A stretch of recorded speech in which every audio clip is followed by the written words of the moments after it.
The cold night in Indiana wasn't the kind you shrugged off with a thicker coat.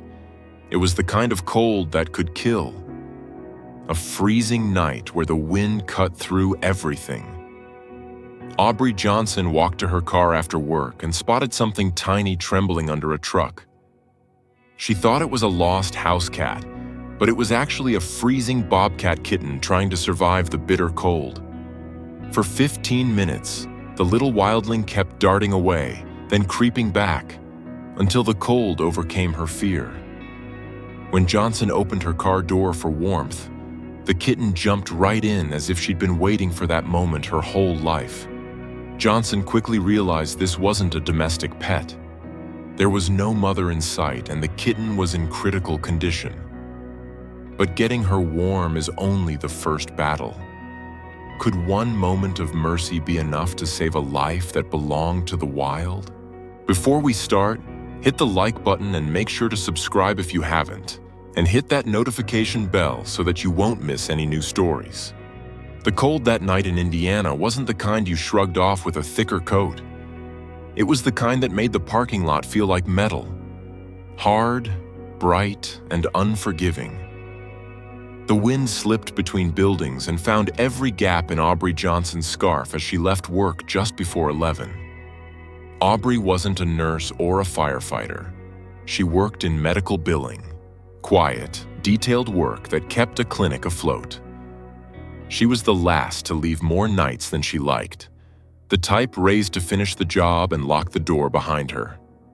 She was almost to her car when she heard it. Not a clear meow, not a loud cry. Just a thin sound, like the night itself had cracked. Aubrey stopped and listened. The lot was mostly empty, the kind of empty that made you aware of your own footsteps. The sound came again, closer, and she followed it with her eyes. Under a white pickup truck, something moved. Two eyes caught the streetlight. "Hey," Aubrey whispered. A small shape slid deeper into shadow. It moved like a cat, but carried itself differently, lower, warier, ready to bolt. Aubrey's first thought was simple. Lost kitten. Her second thought hit like a punch. It's too cold for a kitten to be out here. She crouched and peered under the truck. The little animal pressed itself against a tire, trembling so hard its body shook. Its coat was thick and spotted. The ears were tall, edged dark. The face was sharper than any house cat she'd ever known, and the tail was short. Aubrey's breath caught. "Oh my gosh, you're not a cat." The kitten tried to hiss, but the sound came out weak, more air than warning. A bobcat kitten, in a parking lot, in a freeze that could kill. Aubrey looked around fast for signs of a mother. Movement near the tree line, tracks in the gravel, anything. Nothing. Just the dark fence, bare winter trees, and the hollow quiet of a late shift night. The kitten tried to stand. Its legs wobbled. Aubrey didn't rush. She didn't grab. She remembered what her dad used to say about frightened animals. You don't argue with fear. You offer safety. She glanced at her car, made a decision, and clicked her key fob. The lights blinked. She opened the driver's door and let the warmth spill out. It wasn't much, just a breath of heat in a world of ice. But sometimes a breath is everything. Aubrey crouched again near the truck, her voice soft. "You can come to warm. I won't touch you, just come to warm." The kitten lifted its nose and sniffed.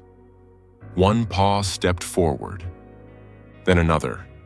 It moved with careful courage, like something that didn't trust the world but couldn't deny what its body needed.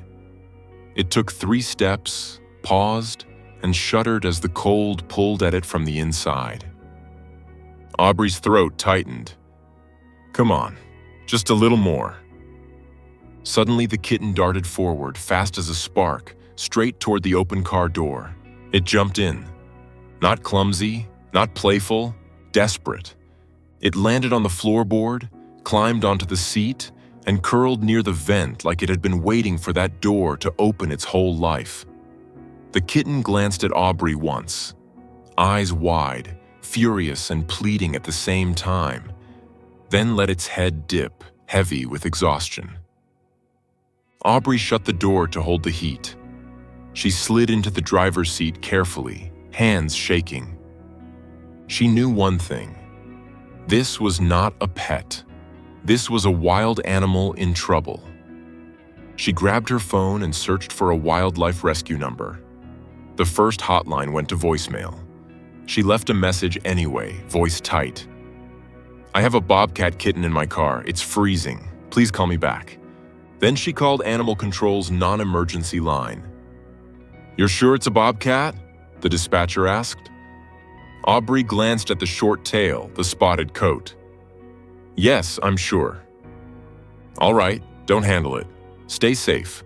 We're contacting a licensed rehab partner." 2 minutes later, Aubrey's phone rang. "Hi, Aubrey. This is Claire with Hoosier Wildlife Rehabilitation Center," a woman said, fully awake now, the tone of someone used to emergencies. "Animal Control called. You found a Bobcat kitten?" "It jumped into my car," Aubrey said. "It's shaking. I don't see a mother anywhere." "Okay," Claire replied. "Thank you for stopping. Keep the car warm, but don't blast hot air directly at its face. If you have a towel or fleece, place it beside the kitten. Don't wrap it. Can you drive straight to us?" "Yes," Aubrey said. "I'll meet you at intake," Claire promised. Aubrey put a fleece from her trunk on the seat. The kitten leaned toward it without even lifting its head. As she drove through quiet streets, Aubrey kept glancing over at the small bundle of spotted fur. At a red light, the kitten lifted its head and looked at her. The look didn't feel like gratitude. It felt like a question carved into bone. "Will you let me live?" Aubrey swallowed. "We're going to get you help," she whispered. The rehab center sat behind a line of pines, modest buildings with warm lights glowing. Claire stood at a side door with a flashlight, waving Aubrey in. Aubrey parked and sat for one heartbeat, suddenly afraid of the words she might hear. Too late, too cold, too small. But Claire was already at the door, focused and calm. "You did perfectly," she told Aubrey when she saw the kitten curled on the seat. "Do you have a carrier?" "I don't," Aubrey admitted. "That's okay." Claire motioned to a volunteer who stepped out carrying a sturdy carrier lined with towels. He was older, late 60s, with careful hands and a gentle steadiness. "This is Earl," Claire said. Earl nodded to Aubrey, then looked at the kitten with a soft frown. "Little one's had a rough night," he murmured. They didn't grab the kitten. They didn't wrestle it. Claire draped a towel lightly over the kitten to dim the world, then guided it into the carrier with slow, practiced movements. The kitten made one small, thin sound and went quiet. Aubrey's eyes burned. Is she going to die? Claire met her gaze honestly. She's alive right now. That matters. She's in serious condition. But you got her here, and that gives her a real chance. Inside, the center smelled like clean towels, disinfectant, and warmth. An intake room waited under bright lights. A woman in scrubs stepped in, Dr. Margaret Hayes, the staff veterinarian. "Thank you," Dr. Hayes said to Aubrey, voice plain and sincere. Every minute mattered tonight. They weighed the kitten, 4 pounds, 11 ounces. Gums pale, heart racing, breathing shallow. When Dr. Hayes checked temperature, Her expression tightened. "Hypothermic," she said. "We warm slowly, no shock warming." They wrapped the kitten in warm towels and placed it into an incubator set to safe heat and humidity. They checked blood sugar, gave tiny supportive doses, and administered warmed fluids carefully. They picked fleas from the coat, checked paws for frostbite, and watched the kitten's breathing like every rise and fall was a promise. At one point, the kitten lifted her head and let out a faint rasp. Dr. Hayes nodded. "That's a good sign. She's fighting." Aubrey realized she was crying. While the incubator hummed softly, Aubrey heard herself say, "She needs a name, just for now." Claire glanced at Dr. Hayes. Naming in rehab was complicated. Names made people cling. But sometimes a name helped a human do the right thing. "What name?" Claire asked. Aubrey looked at the little body warming in the incubator. "Ember," she said, "because she made it through the cold, like a little ember." Dr. Hayes' mouth softened slightly. "Ember," she repeated. "All right." An hour later, Dr. Hayes stepped back. "Temperature is coming up. Not normal yet, but up. We'll keep her warm overnight and won't feed until she can digest safely." Claire walked Aubrey to the lobby. "You did everything right," she said. "People try to take them home, give milk, warm them too fast. You called. You brought her in." Aubrey's voice shook. "What if her mom is out there?" "She might be," Claire said, and the sadness in her eyes was real. "Animal control will check the area. But in this cold, a kitten that small can't last long alone. Whatever happened, Ember ended up with you. You became her bridge to safety." Aubrey went home with her car feeling painfully empty. She fed her own house cat, Juniper, and held him longer than usual, grateful for warmth that didn't tremble. Then she sat by her window with tea she barely tasted and replayed the leap into the car again and again. It wasn't trust. It was survival. The next morning, Aubrey called the center before lunch. Claire answered, and Aubrey rushed the words out. "Ember, how is she?" "She made it through the night," Claire said. Aubrey had to grip the stairwell railing at work. Relief hit like a wave. "Temperature stabilized," Claire continued. "Still weak, but responsive. Dr. Hayes started a tiny feeding after she warmed. She swallowed." Aubrey closed her eyes. "Can I see her?" "We limit visits," Claire said gently. "Wild animals need to stay wild.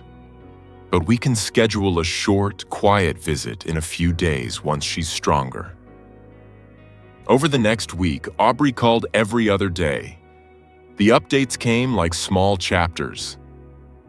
Ember hissed when hands came near the incubator. "Good." Ember tried to stand and wobbled, then glared at the world as if offended. Also good. Ember groomed her paws for the first time. Very good. Then came a setback. "Diarrhea," Claire said on the phone, voice serious. "We tested. She has coccidia. We're treating it, but dehydration can happen fast." Aubrey's stomach dropped. "Is she going to be okay?" "We caught it early," Claire said. "We're supporting her. Dr. Hayes is on it." Aubrey didn't know how to help with medicine, but she knew how to show up. That evening, she bought clean towels, hand warmers, and a gas gift card and dropped them at the center. Earl was at the desk signing in volunteers. He recognized her immediately. "You're the one who brought in the Bobcat," he said, voice warm. "How is she?" Aubrey asked. Earl smiled. "Feisty, sick, but feisty. When an animal's got opinions, that's a good sign. Dr. Hayes met Aubrey and thanked her for the supplies. "Most of rehab is steady care," she said, "and steady care adds up." A few days later, Aubrey was allowed a brief nursery visit. The lights were dim.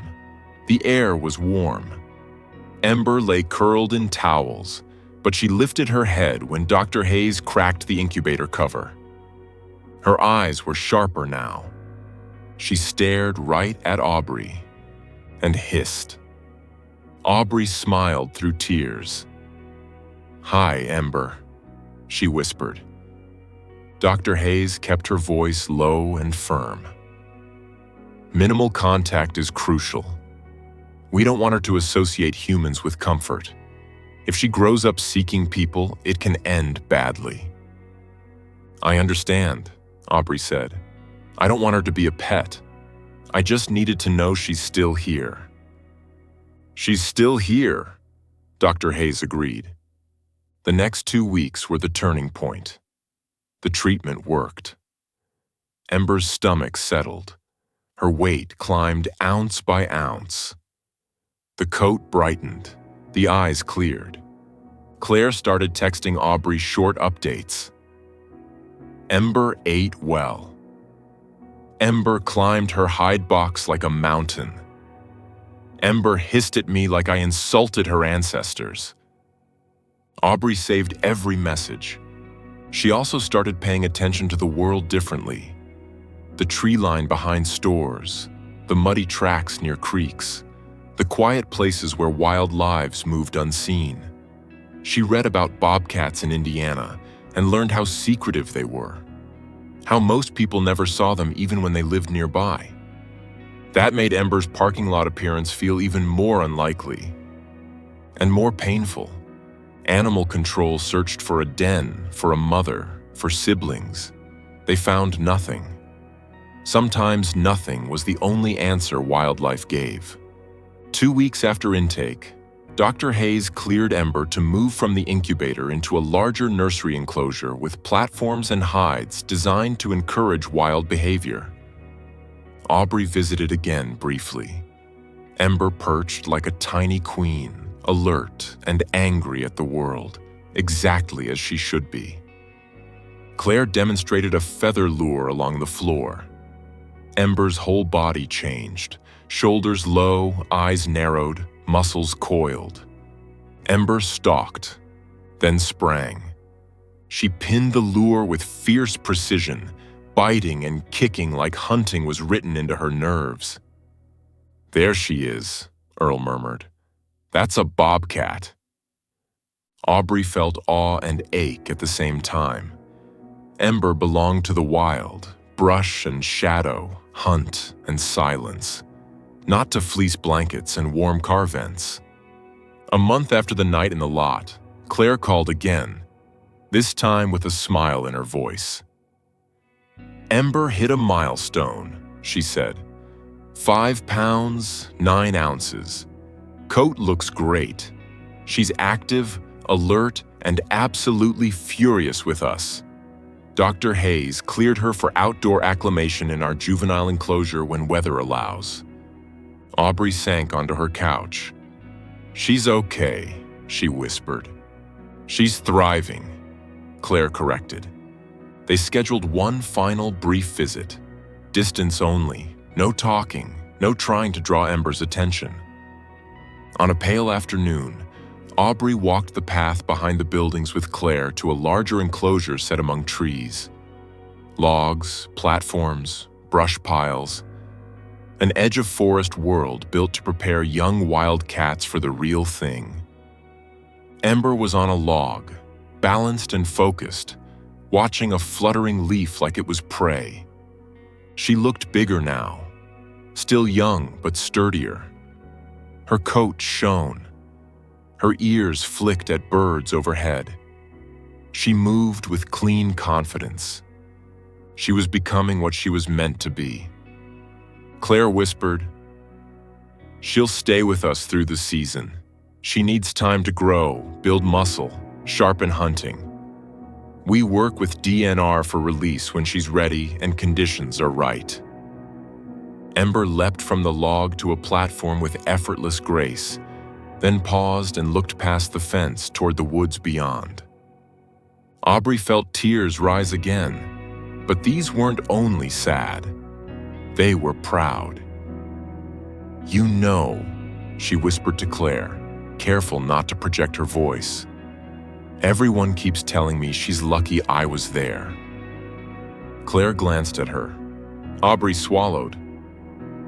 "But after seeing her like this, I think I'm the lucky one." Claire didn't argue. She just nodded. Earl came down the path with a bucket of supplies. He paused beside them, quiet. On the walk back, Aubrey asked him why he volunteered so much. Earl shrugged. "My wife passed a few years back," he said softly. "House got too quiet. The animals don't care about your sadness. They just need you to show up. That's a good reason to get out of bed." Aubrey understood that in her bones. Back at her car, Aubrey didn't wave goodbye to Ember. She didn't call her name. She didn't try to catch the Bobcat's gaze. That was the point. The best rescue, the best love for a wild animal, was the kind that didn't ask the animal to love you back. Later, months later, not just one, Dr. Hayes would load Ember into a covered crate and drive with a DNR officer to protected land. They would open the crate and step back. Ember would hesitate for one heartbeat, sniffing air that smelled like mud and leaves and old secrets. Then she'd slip out like a shadow. No dramatic goodbye, no turning back, just a young bobcat reclaiming the world. But the story would always begin the same way in Aubrey's memory. A tiny, freezing life under a truck. A car door opened. A leap into warmth. And the quiet truth that even the smallest ember, protected at the right moment, can grow strong enough to return to the wild.